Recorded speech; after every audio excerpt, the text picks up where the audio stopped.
신명기 33장 26절로 29절 하나님 말씀 낭독할 때에 주의 음성 들으시기 바랍니다. 여수론이여, 하나님 같은 이가 없도다. 그가 너를 도우시려고 하늘을 타고 궁창에서 위엄을 나타내시는도다. 영원하신 하나님이 내 처소가 되시니 그의 영원하신 팔이 내 아래에 있도다. 그가 내 앞에서 대적을 쫓으시며 멸하라 하시도다. 이스라엘이 완전히 거하며 야곱의 샘은 곡식과 새 포도주의 땅에 홀로 있나니 곧 그의 하늘이 이슬을 내리는 곳에로다. 이스라엘이여, 너는 행복한 사람이로다. 여호와의 구원을 너같이 얻은 백성이 누구냐? 그는 너를 돕는 방패시요 내 영광의 칼이시로다. 내 대적이 내게 복종하리니 내가 그들의 높은 곳을 밟으리로다. 아멘. 할렐루야. 우리는 하나님을 믿은 행복한 사람들입니다. 그렇게 고백하십니까? 행복하지요. 하나님 믿고 예수님을 알아가는 것, 그리고 성령께서 이것을 깨닫게 하시는 것은 바로 우리의 신앙의 가장 우선된 가치이고, 또 그것을 추구하며 나아가는 성도들에게는 언제나 행복함이 있게 되는 것입니다. 우리가 이번 한 달 동안 행복한 가정, 행복한 자녀들, 행복한 부부, 부모, 또 제자, 스승, 우리의 많은 삶에서 일어나는 일들을 통해서 우리가 어떻게 행복의 가치를 소유해야 될 것인가 말씀을 나눴지요. 어제가 부부의 날이었다고 합니다. 어제 5월 21일이었는데 왜 부부의 날이 21일인 줄 아세요? 이 둘이 하나가, 역시 훌륭하십니다. 둘이 하나가 됐기 때문에. 그래서 제가 한 주간 어떻게 하면 부부가 행복할까? 어떻게 하면 저와 여러분의 부부관계가 되고, 그렇죠? 교회가 여러분의 삶이 부부관계가 되고, 그런 것들을 많이 묵상을 하다가요, 참 나도 우리 부부 생활이 자랑할 게 못 되고, 또 말씀을 전할지라도 지킬 수 있는 용기가 안 나더라고요. 그래서 부부의 날은 잠시 접어두고 그래서 행복에 관련된 이야기를 오늘까지 총 우리가 4주간 말씀을 나누었습니다. 그래서 오늘까지 결론적으로 말씀을 드리려고 하는데요, 우리는 참 행복한 삶을 살고 있습니다. 이 나라 이민족 번영함을 주셔서 행복하게 살고 있고요, 또 무엇보다도 오늘 이렇게 우리가 마음껏 예배할 수 있는 것, 이것이 얼마나 귀한 일인지 모릅니다. 감사하시기 바랍니다. 만족하시기 바랍니다. 그러면 행복이 저절로 찾아오게 되는 것이죠. 그래서 오늘은 행복한 사람이로다. 모세가 이스라엘 백성들에게 너희는 행복한 자들이다 라고 이야기했는데 그 행복의 비결이 어디에 있는지 마지막으로 한번 찾아보도록 하겠습니다. 프랑스 루이 14세가 왕이었을 때에 있었던 일입니다. 그 왕의 정원을 가꾸는 정원사가 있었는데요, 그는 아주 성실하고 충성된 사람이었습니다. 꽃을 돌보고 나무를 가꾸는 일을 천직으로 여겼습니다.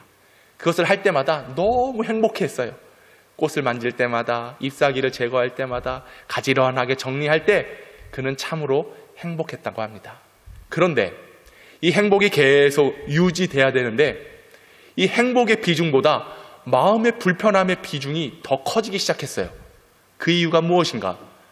이 궁전에 많은 귀족들이 잔치를 하고 연회를 베풀기 위해서 궁전 안으로 모여들었습니다. 근데 사람들이요, 연회를 즐기고 맛있게 먹고 마시면서 이 생리 현상을 해결해야 되는데 이걸 해결하기 위해서 어떻게 했을까요? 네? 어떻게 그렇게 잘하세요? 경험들이 있으신가 보네? 풀숲으로 들어가는 거예요. 잘 가꿔진 정원에 가서 용변을 보는 것입니다. 당시에 화장실이 많지 않았어요. 그러니까 많은 사람들이 화장실을 해결하기 위해서 들로 또 정원으로 그렇게 들어가서 해결을 했다는 것입니다. 아침부터 죄송합니다. 그러니 이 정원사가 꽃을 가꾸고 나무를 가꾸는 일은 참 좋은데 그 일보다 어떤 일이 더 많아졌느냐? 그 더러운 거 치우는 일이 더 많아진 거예요. 그러니 이 일을 하면서 참 행복하다 여겼는데 그 일과 다른 일들을 같이 하려고 하니까 너무 괴로운 거예요. 너무 힘든 거예요. 그래서 이 행복을 유지할 수 없게 된 것이죠. 그래서 이 정원사가 루이 14세 왕에게 탄원서를 냈어요. 왕이시여, 진짜 더러워서 못해 먹겠습니다. 좀 조치를 취해야 되는 거 아니겠습니까? 해결을 해 주십시오. 사람들이 정원에 들어오지 못하도록, 그 뜰을 밟지 못하도록 좀 해결을 좀 해주세요. 그렇게 탄원서를 냈더니 이 루이 14세가 그렇게 하라고, 그동안 참 고충이 많았을 거라고 이러면서 해결책을 주었는데, 그 해결책이 무엇이냐? 그 잔디밭과 정원에 푯말을 세웠습니다. 여러분, 우리가 흔히 공원이나 또 잔디밭 가면은 푯말이 써 있죠. 뭐라고 써 있어요? 잔디밭에 들어가지 마세요. 예, 밟지 마세요. 이렇게 푯말이 써 있습니다. 그게 이때로부터 유래돼서 오늘날까지 지켜 오고 있는. 예, 그래서 이 정원사가 그 푯말에다가 뭐라고 썼느냐? 이렇게 썼어요. 에티켓. 에티켓. 우리가 에티켓 어떻게 이해합니까? 예의 범절이에요. 지켜야 될 규칙. 그래서 우리가 에티켓을 잘 지킵시다 라고 이야기를 하는데, 이것은 바로 고대 프랑스어로 무엇을 붙이다, 설치하다라는 뜻의 에티큐트라고 하는 단어를 쓴 것입니다. 그러니까 정원에 들어가지 마세요, 용변을 보지 마세요 라고 푯말을 붙인 것, 그 제목이 바로 에티켓이라고 하는 것이죠. 여러분, 에티켓이라고 하는 것은요, 예의를 지킨다는 것을 의미해요. 굿 매너, 우리가 좋은 매너를 가지고 사람들이 편리하고 또 모두가 이익을 추구할 수 있도록 하는 것이 에티켓이라고 하는 것입니다. 바로 그래서 예의 범절의 말이 이게 확산되어져서, 확대돼서 우리가 에티켓을 지켜야 된다라고 이야기를 하는데, 그렇잖아요. 그 에티켓을 지키지 않으면요, 눈살 찌푸려요. 하지 말라는데 꼭 하게 되죠.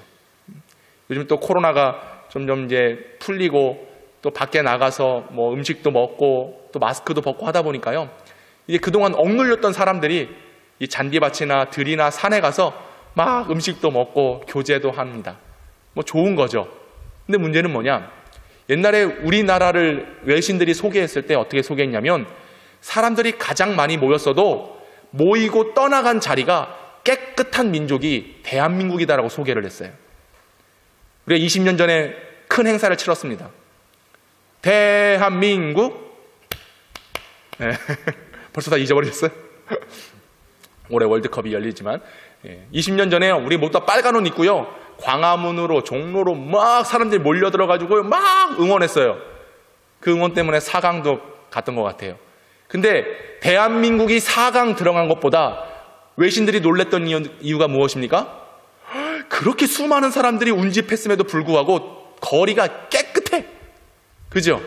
아주 깨끗한 거예요. 그 사람들이 다 놀랬죠. 야, 대한민국 대단한 나라구나. 그런데 요즘에 보면 그렇지 않은 것 같아요.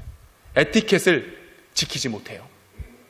저도 운동하기 위해서 저 안양천, 목감천 막 걸어다니면서요, 그 풀숲이나 잔디밭들이 있거든요.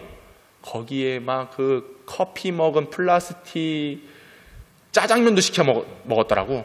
그거는 먹은 게 아니야. 쳐 드신 거야. 짜장면 그릇, 뭐 여러 가지 쓰레기들이 막, 야, 이거는 치우는 사람도 불편하고 그것을 보는 사람도 불편하고. 우리가 에티켓을 잘 지켜야 되는 겁니다. 이 현대 사회에서요, 에티켓에 대해서 3가지 본질을 이야기합니다. 이건 제 얘기가 아니라요, 그렇게 백과사전에 이야기를 하고 있어요. 에티켓의 3가지 규범. 첫 번째는요, 남에게 폐를 끼치지 말아야 하는 것입니다. 폐를 끼치지 말아야 합니다. 그리고 두 번째는 다른 사람에게 호감을 줘야 된다. 그러니까 우리가 에티켓을 지킨다고 했을 때 에티켓은 다른 사람들에게 좋은 에너지를, 그리고 호감을 발산해야 되는 겁니다. 그리고 세 번째는 뭐냐? 다른 사람을 존경한다. 존중해줘야 된다. 이게 에티켓의 3가지의 본질이라고 이야기합니다. 여러분, 어떤 공동체나 모임이나 그리고 특별히 가정 안에서 폐를 끼치면 안 돼요. 폐를 끼치면 안 돼요.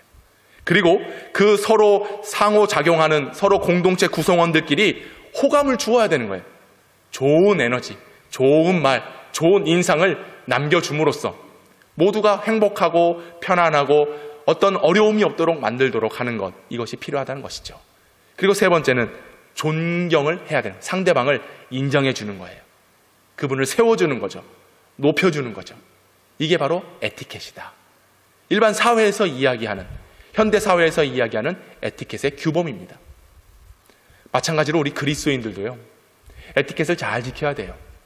특별히 우리는 어디에 있습니까? 교회라고 하는 이름으로 모여 있습니다. 그리고 여러분들이 거하고 있는 그 가정, 직장, 학교, 사회 어느 곳이든지 간에 그리스도인으로서 예수 믿는 자로서 신앙의 규범, 신앙의 에티켓이 필요한 거예요. 사도 바울은 데살로니가후서에서 이렇게 말합니다. 너희 가운데 무질서하게 행하지 말아야 된다. 그리고 아무에게도 폐를 끼치지 말아야 된다 라고 말을 하거든요. 우리는 질서를 지켜야 됩니다. 무질서하면 안 돼요. 에티켓이란 무엇이겠습니까? 규칙을 지키는 거예요. 질서를 따라가는 것입니다. 그리고 어느 누구에게도 어느 공간이든 어떤 공동체든 폐를 끼치면 안 된다라고 하는 거예요. 개역 한글 성경에는 누를 끼치지 말아야 된다라고 이야기하거든요. 이 헬라어 단어를 보니까요, 에피바레오라고 하는 단어를 썼어요. 에피바레오. 이 뜻은 무엇이냐? 짐을 지어주는 거예요. 짐. 무거운 짐을 얹어주는 것을 의미합니다. 그리고 행동도 포함이 되어 있는데 위에서 아래로 짓밟다, 짓누르다. 이게 뭐냐? 폐를 끼치는 거예요. 누를 끼치는 것. 여러분, 그러므로 우리 믿음의 공동체, 그리고 여러분 안에 거하고 있는 그곳에서 폐를 끼치면 안 돼요. 나 때문에, 나로 인해서 누군가가 마음에 짐을 안고 있다? 이건 심각한 문제가 됩니다. 그때부터 행복의 관계가 깨져버리는 거예요. 이 정원사가요, 이거 가꾸면서는 좋아. 그런데 이거 땅에 있는 것들을 치우면서는 마음의 짐이 되는 거예요. 본인이 그렇게 한 겁니까? 아니잖아요. 누군가로 인하여서 힘들고 어려움을 당하게 된 것이지요. 여러분, 믿음의 공동체는요, 서로 짐을 지어주면 안 돼요. 오늘 예배 부름에서 수고하고 무거운 짐진 자들아, 다 내게로 오라. 우리 예수님은요, 우리의 짐을 벗겨주시는 분이세요. 할렐루야. 우리 예수님은 우리의 짐을 내려놓게 하시는 분이신데, 우리는 믿음의 이름으로, 예수의 이름으로 신앙을 갖고 있다라고 하면서도 상대방에 오히려 짐을 지어줘요. 폐를 끼쳐요. 그 마음에 무겁도록 하는 것입니다. 심지어 위에서 짓눌러요. 누를 때 어떻게 누릅니까? 아유, 괜찮아? 살포시 누르겠습니까? 그냥 있는 힘 없는 힘 다 해가지고 그래 한번 고생해봐라 이러면서 짐을 확 지어주는 것. 이게 오늘 우리들의 모습이라고 하는 거예요. 바울은 공동체 안에서 무질서하지 말라, 누를 끼치지 마라, 폐를 끼치지 마라, 성도들에게, 이웃에게 짐을 져주지 말라 이야기합니다. 이게 그리스도인의 에티켓이에요. 우리는요, 그렇게 하면 내가 더 높아질 거라고 생각하거든요. 그렇게 내 힘을 발휘하면 많은 사람들이 굴복할 거라고 생각을 해요. 그런데 결코 그런 영향력과 힘을 행사하는 자들을 호감으로 받아들이지 않습니다. 그리고 그들을 존경하겠습니까? 존경하지 않아요. 요즘 여러 시간 TV를 보면서 청문회 하니까 정치인들이 존경하는 어떤 의원님 이렇게 얘기하더라고요. 근데 어떤 의원이 얘기하더라고요. 국회의원들의 거짓말 1번이 뭐냐? 존경한다라고 얘기하는 거. 그러니까요, 선거철 다가오잖아요. 존경하는 시민 여러분, 국민 여러분, 다 뻥이란 얘기예요. 뭐 우리 매번 속잖아요. 그래도 어쩔 수 없어요. 우리는 그게 의무니까 표를 행사해야 되는 거예요. 투표를 해야 되는 거죠. 그러니까 정치인들이 존경하는, 또 존경하는 의원님, 존경하는 국민 여러분, 다 거짓말이야, 다 거짓말. 존경은요, 그렇게 하는 게 아니에요. 보세요.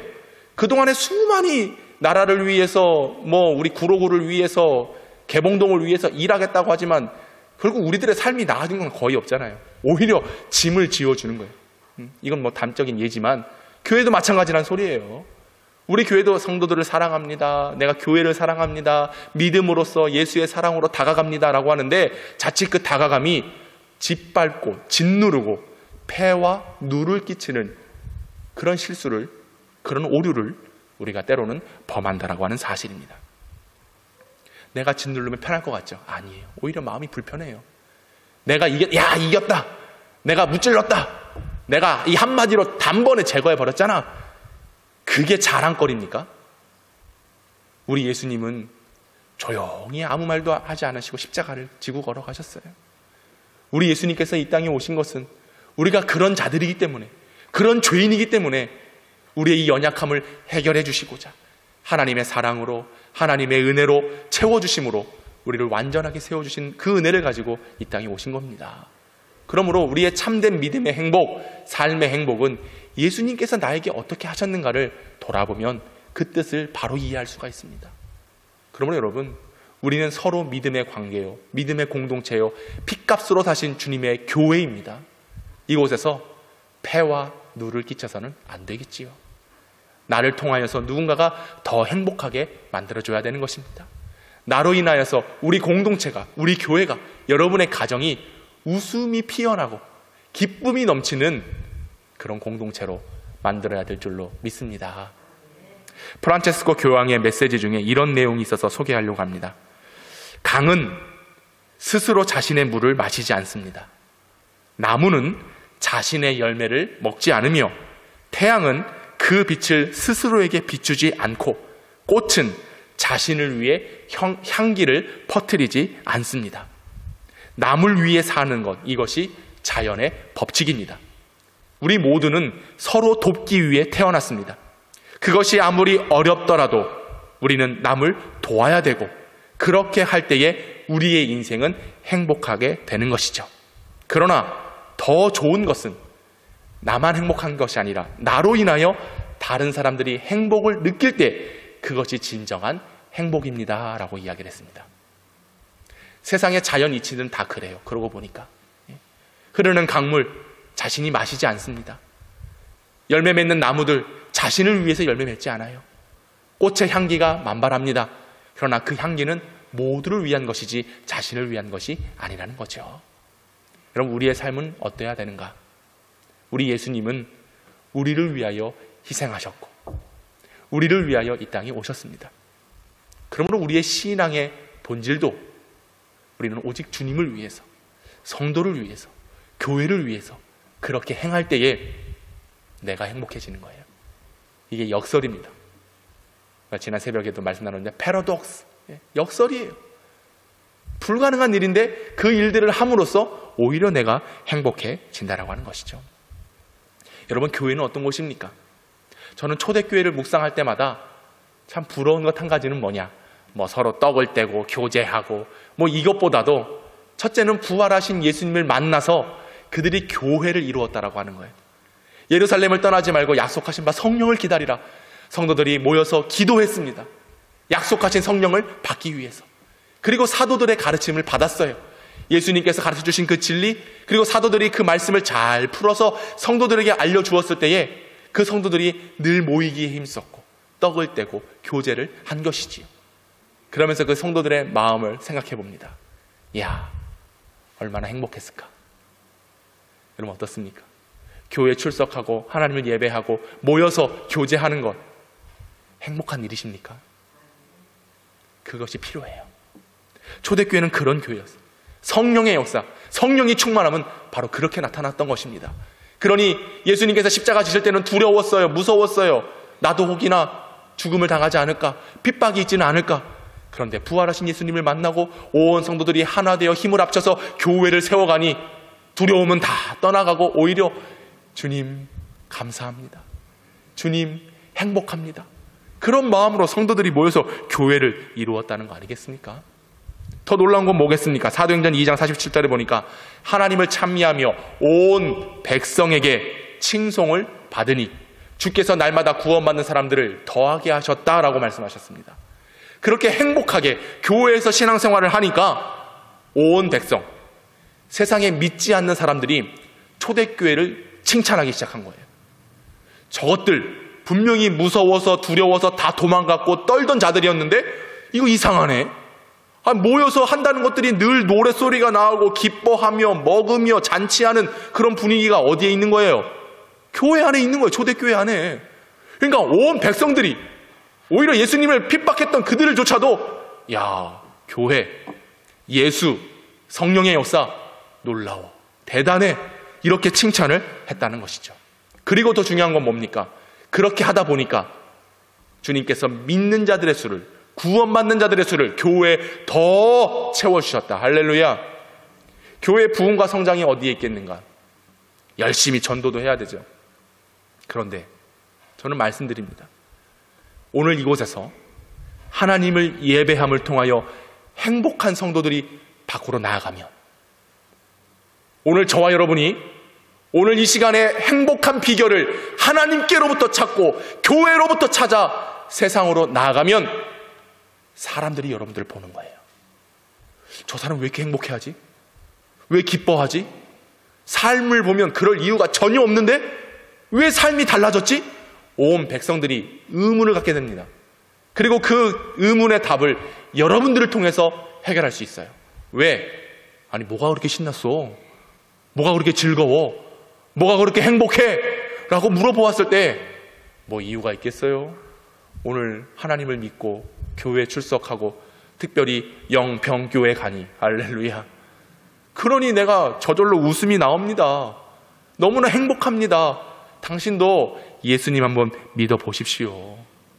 이렇게 고백하고 답을 할 때에 오늘 이 초대교회의 역사가 오늘 우리의 역사가 될 줄로 믿습니다. 저는 죽어라 전도지 나눠주고 뭐 교회 오세요, 예수 천당 불신지요 외침도 필요하겠지만 오늘 이곳에서 행복해 나아가는 성도들을 본다면 온 백성이 교회를 칭송하게 될 것이고 그로 인하여 주께서 구원받는 자들을 날마다 더하게 하시는 은혜가 우리 교회에 있게 될 줄로 믿습니다. 예. 행복해져야 돼. 예수님이 좋은 걸 어떡합니까? 라랄랄랄라. 예수님이 좋은 걸 어떡합니까? 세상에 어떤 것도 바꿀 수 없네. 라랄랄랄라. 얼쑤!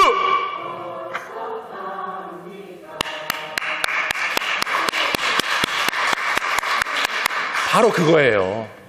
신앙생활 바로 그겁니다. 믿음 생활이요? 예수님이 좋은 걸 어떡합니까? 교회 와서 예배 드리는 게 좋은 걸 어떡합니까? 아니, 각자 마음이 다르고 얼굴도 다르고 사는 배경도 다 다르지만 이곳에 오면 우리가 하나 되는 것을 확인하니 좋은 걸 어떡합니까?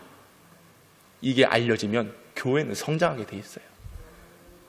그런 교회, 그런 행복 우리가 이제 만들어가야 되는 거 아니겠습니까? 저와 여러분들이 늘 예수님 좋아요, 교회가 좋아요 이렇게 말할 수 있는 성도들이 됐으면 좋겠습니다. 여러분, 윤환기 목사님 아시죠? 아마 대부분의 우리 성도님들은 이제 가수로, 근데 저는 가수 윤환기보다 이제 목회자 윤환기로 저는 더 친숙하게 알고 있습니다. 지금도 우리 교계로 보면 이제 뭐 찬양 사역을 하시면서 여러 또 찬양 집회를 하시고 간증 집회를 하시는데요. 이분은 여러분 아시다시피 그 윤복희, 가수 윤복희 오빠이시죠. 오빠이시고 또 열심히 또 교계 안에뿐만 아니라 여러 활동들을 하고 계시는데 우리 윤환기 목사님이 작사 작곡한 노래 중에 나는 행복합니다라는 노래가 있어요. 혹시 아십니까? 예, 이거 잘 아시네요. 찬송을 좀 이렇게 많이 하시면 얼마나 좋아. 네, 어떤 야구팀에서는 이걸 응원가로 사용을 하거든요. 어떤 노래냐? 나는 행복합니다. 나는 행복합니다. 나는 행복합니다. 정말 정말 행복합니다. 이런 노래예요. 할렐루야. 네, 아멘을 하지 마십시오. 찬양을 아니니까 괜히 또 막 은혜 받아가지고 이 찬양 어떤 찬양이냐고 물어보면 곤란해요. 네, 아무튼 나는 행복합니다라는 노래인데요. 이 어떤 야구팀이 응원가를 사용하는데 사실 그 팀이요 거의 매년 꼴찌합니다. 꼴찌하는데 아시죠? 그 대전에 있는 그 팀이거든요. 근데 저도 나는 행복합니다. 네? 꼴등을 해도 나는 행복합니다. 뭐가 그렇게 행복해? 그런데 이게 필요하다는 거죠. 그 내용을 보니까 그래요. 윤환기 목사님이요, 사실 동생 윤복희 씨가 교회 다니고 예수 믿는다고 했을 때 그렇게 핍박을 했대요. 교회 다니지 마. 하나님이 밥 주냐? 교회가 밥 주냐? 그런 믿을 필요도 없어. 그렇게 핍박을 했대요. 그런데 이분이 예수님을 만난 거예요. 예수님을 만나고 교회에 출석하다 보니까 자신의 인생은 가수가 되고 성공을 해서 부와 명예를 얻기를 원했는데 예수님 만나고 나니까 그게 아무것도 아니게 되는 거야. 야, 예수님 한 분만 있으면 되는구나. 할렐루야. 주님이 나의 모든 것들을 채워주신구나. 세상의 인기를 바라고 돈을 바랬지만 우리 주님이 나에게 더 큰 영광을, 저 찬란한 천국을 내게 주셨습니다 라고 고백하면서 노래하는 거예요. 뭐라고요? 나는 행복합니다. 이 노래를 부른 것이죠. 이 다음 가사 아세요? 저도 몰랐는데 제가 찾아봤거든요. 다음 가사가 이렇습니다. 어떤 가사냐?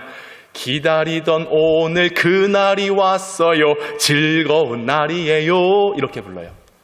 기다리던 오늘 그날이 왔어요. 오늘이 즐거운 날이에요. 저는 말씀드립니다.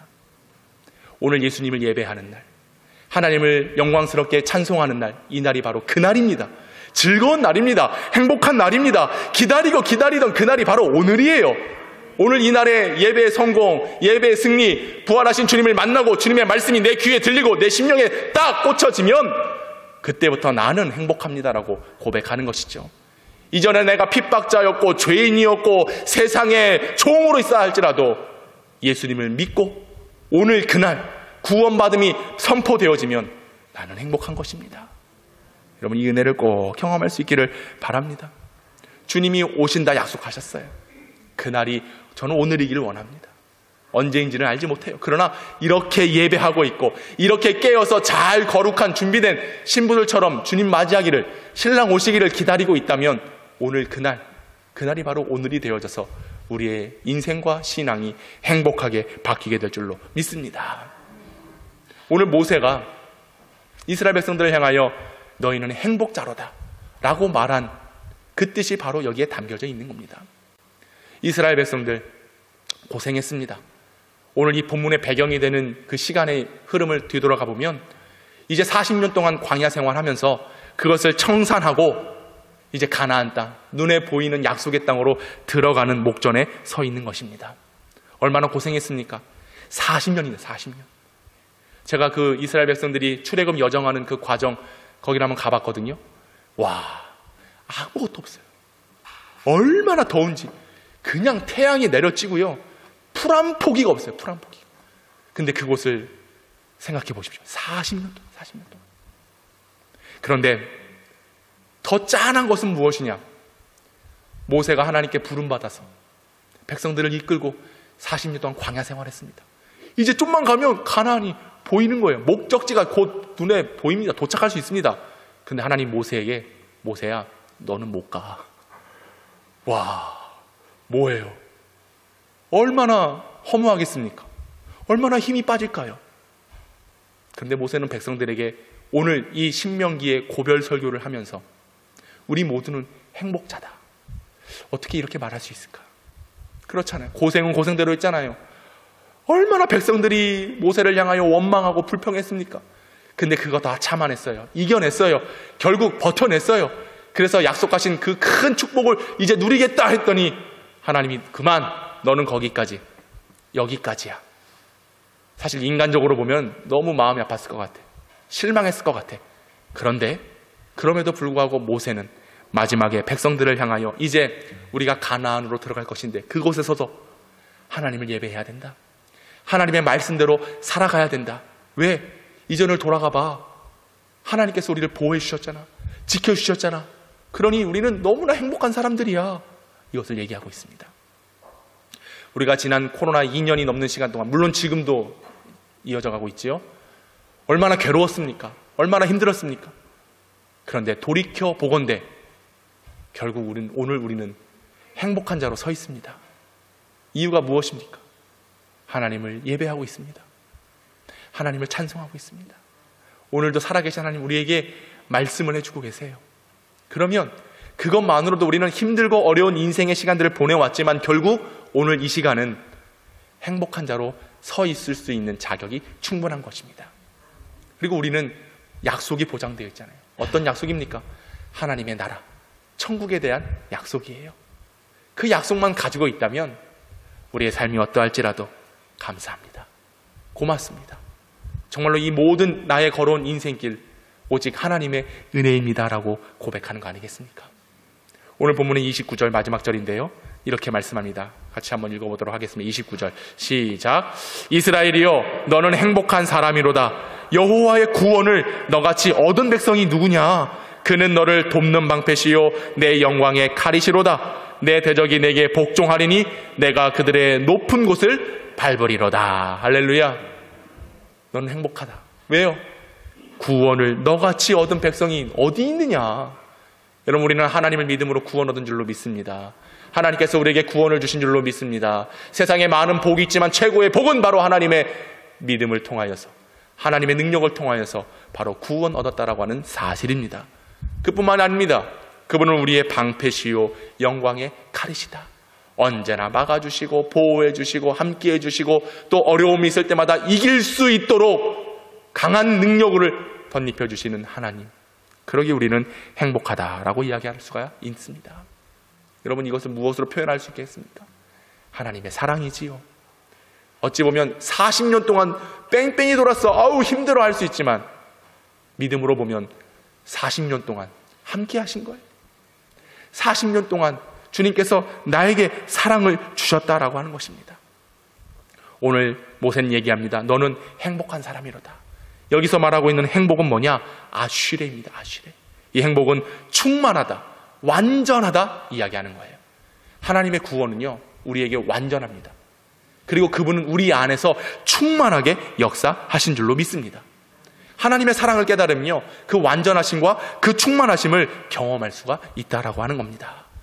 여러분, 우리의 인생 사실 얼마나 공허합니까? 얼마나 누추합니까? 완벽합니까? 이만하면 됐다라고 말하시는 분들 계시겠지만 사실 끝없이 부족함이 있고 우리의 영적인 문제를 해결하지 못하는 것이 우리의 인생입니다. 그런데 이 문제를 오직 해결하실 분은 하나님이세요. 그분은 완전하시기 때문에 그렇습니다. 그분은 충만하시기 때문에 그렇습니다. 그러므로 우리는 하나님을 믿습니다. 절대자, 절대주, 무소부재하시고 지금도 살아계시는 하나님, 우리에게 말씀을 선포하시는 그 하나님을 믿습니다. 왜냐? 그 하나님을 믿을 때에 충만함과 완전함이 이루어질 수 있기 때문에 그렇지요. 여러분, 하나님 믿으십시오. 그것이 바로 행복이라고 하는 사실입니다. 우리는 하나님의 사랑 안에 거하고 있습니다. 우리는 사랑을 얻고자 한다면 지구 끝까지라도 그 사랑과 행복을 찾아 나서는 인생입니다. 우리가 왜 하루하루를 살아갑니까? 끊임없이 행복을 갈구하고 있기 때문에 그래요. 행복 추구를 갈망합니다. 그러니 어느 곳에든 어떤 곳에든 행복과 기쁨이 있다고 한다면 거기를 나아가는 것이 바로 우리의 인생이지요. 그래서 러시아 작가 톨스토이도 말하는 거 아니겠습니까? 인간이 무엇으로 사는가? 사랑으로 산다라고 얘기를 하는 거예요. 그 사랑이 어디에 있습니까? 저는 하나님 안에 완전하심과 하나님 안에 충만하심이 있는 줄로 믿습니다. 여러분도 이 사랑을 믿음으로 세상 끝까지 나아간 일 없어요. 하지만 오늘 하나님을 찾고 만나기를 원하고 부르짖으면 그분의 충만하심과 그분의 완전하심이 우리를 감싸 안게 될 줄로 믿습니다. 그러므로 행복할 수 있다라고 하는 것입니다. 그리고 두 번째로 우리가 참된 행복이 어디에 있는가? 본문 26절과 27절을 한번 보도록 하겠습니다. 26절, 27절 시작. 여수론이여, 하나님 같은 이가 없도다. 그가 너를 도우시려고 하늘을 타고 궁창에서 위엄을 나타내시는도다. 영원하신 하나님이 내 처소가 되시니 그의 영원하신 팔이 내 아래에 있도다. 그가 내 앞에서 대적을 쫓으시며 멸하라 하시도다. 아멘. 우리가 행복할 수 있는 힘이 완전하시고 충만하신 하나님의 사랑 안에 있음을 발견했다면, 그리고 또 하나 인식해야 될 것이 있습니다. 바로 우리가 어디에 있느냐? 하나님의 능력 있는 처소, 하나님의 품, 하나님의 강력하신 팔, 이곳에 우리가 있다라고 하는 사실입니다. 광야에서 40년 동안 백성들이 생활할 때 집이 있었나요? 집 없었어요. 풀 한 폭이 나지 않는 곳입니다. 쉴 만한 물가 없었어요. 먹을 음식도 없었어요. 마실 물도 없었습니다. 그런 광야에서 200만 명이 넘는 사람들이 40년 동안 생활했다? 이건 불가능한 일입니다. 그런데 이것을 가능하도록 하신 분이 계세요. 바로 하나님이시죠. 하나님입니다. 신명기 8장 3절 4절에 이렇게 얘기하거든요. 너를 낮추시며 너를 줄이게 하시며 또 너를 알지 못하며 내 조상들도 알지 못하던 만나를 내게 먹이신 것은 사람이 떡으로만 사는 것이 아니요 여호와의 입에서 나오는 모든 말씀으로 사는 줄을 내가 알게 하려 하심이니라. 이 40년 동안에 내 의복이 해지지 아니하였고 내 발이 부르트지 아니하였도다. 할렐루야. 신기한 일 아닙니까? 정말 광야에 아무것도 없어요. 아무것도 없는데 백성들이 만나를 먹습니다. 메추라기를 먹습니다. 뜨거운 태양, 너무나 뜨겁습니다. 그런데 그때마다 구름 기둥이 왔다 갔다 하면서 그 태양을 막아줍니다. 밤에는요, 어우 추워. 그런데 그때 불 기둥이 환하게 따뜻하게 비춰주시는 거죠. 마실 물이 없습니다. 그러나 반석을 치자 물이 샘솟습니다. 할렐루야. 더 놀라운 것은 40년 동안 그 모래바람, 먼지바람, 뜨거운 태양 사가야 되는 게 맞는 것인데 의복이 하나도 해지지 아니했다. 더 놀라운 건 뭡니까? 뭐 그들이 차 타고 다녔습니까? 말 타고 다녔습니까? 아니에요. 걸어 다녔어요. 40년 동안. 근데 발이 부르트지 아니했다. 이게 어떻게 가능한 일이겠습니까? 무엇을 의미합니까? 하나님이 백성들을 그렇게 붙잡아 주셨다는 것입니다. 하나님께서 거룩한 처소가 되셔서, 집이 되셔서, 안전하게 거할 수 있는 성산이 되셔서 백성들을 보호하셨다는 것을 의미하고 있는 것입니다. 사랑하는 여러분, 진정한 행복은 세상에 없어요. 여러분이 거하고 있는 그 가정과 우리 교회가 하나님의 보호하심과 하나님의 능력으로 뒤다 충만하게 임할 때, 뒤 감싸 안을 때 우리는 그곳에서 행복을 느끼게 될 줄로 믿습니다. 그래서 여러분들이 걸어갈 때에 옷이 해지지 아니하고 발이 부르트지 아니하고 그런 은혜를 경험하셔야 되는 겁니다. 비록 우리의 육신은 쇠할 수밖에 없어요. 그러나 바울은 고백합니다. 날로 날로 내 영이 강건해진다. 새로워진다. 여러분 이것을 경험할 수 있기를 바라요. 오늘 이 참된 은혜가 하나님께 있습니다. 우리의 처소가 되시고 거처가 되어주시는 하나님. 오늘 28절을 한번 또 보겠습니다. 28절. 이스라엘이 완전히 거하며 야곱의 샘은 곡식과 새 포도주의 땅에 홀로 있나니 곧 그의 하늘이 이슬을 내리는 곳에로다 이야기하고 있습니다. 이제 가나안 땅에 들어가기 전에 백성들이 홀로 있어요. 홀로. 이 말은 무슨 말이냐? 그 누구도 도와주지 않았다는 거예요. 예? 이제 가나안에 들어가서 이제 정탐꾼도 보내고 상황을 살펴보지 않겠습니까? 근데 그들과 맞서 싸워야 돼. 사실은 정복을 해야 돼요. 근데 홀로 있어요. 마치 우리 인생입니다. 누가 도와주지 않아요. 홀로 있는 인생입니다. 그런데 중요한 건 뭐냐? 홀로 있는 인생이지만 하나님께서 그들에게 곡식과 새 포도주와 하늘의 이슬을 매일과 같이 내려주신다라고 말씀하십니다. 뭐겠습니까? 너희가 아무리 세상에 많은 사람들 그리고 민족들 또 도움을 필요한 자들 손 내밀지만 결국 먹을 양식을 주시고 매일같이 이슬을 내리시는 이가 누구인지를 바라보라는 거예요. 여러분 우리는 그 하나님 바라볼 때에 먹을 양식도 주어지는 거고요. 하나님의 공급하심을 먹어야 우리의 영이 날로 강건하게 되는 것입니다. 미국의 대통령이 왔지 않습니까? 우리나라 대통령과 서로 손 맞잡습니다. 자, 우리 동맹국으로 잘해봅시다. 그게 인간의 서로 협의만으로 되는 것입니까? 아니라는. 하나님이 도와주셔야 돼요.